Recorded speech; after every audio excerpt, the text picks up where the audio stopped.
তুই এখনো ঘুম পড়ে রাইছি, তাড়াতাড়ি উঠি ভাত খাই নে। আজগুলো রমজান আসবে, রমজান আসলে বলে 1 মাস তুই ভাত খাইতে পারবি নি।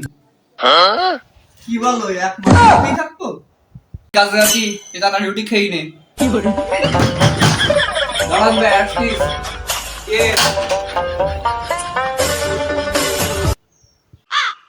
কে ভাই আপনি? ভাই আমি রমজান, আপনার আব্বা আসতে বলুন। আপনি সেই রমজান? আপনারাই তো আমি খুঁজি, যার জন্য আমি 1 মাস খেতে পারবো না। এই যে আপনি বসেন, আমি 1 মিনিট ভিতরে আসছি। ভাই তাড়াতাড়ি আসবেন। এ রমজান, তুই কি করতে এসে আমাকে বাড়ি? আমার আব্বা বলি তোর জন্য আমি 1 মাস না খেয়ে থাকবো, তুই একটু আমার বাড়িতে চলে যাবি। আমি বলি একদম এক বাড়িতে মাথা ফাটাই দেবো বলো তোর। ভাই আপনার আব্বা আসতে বলি তো আমি আইছি, নাকি আমি আসতাম? তোর আব্বাকে না আমি আগে, তোর আমি যাই বলিস না।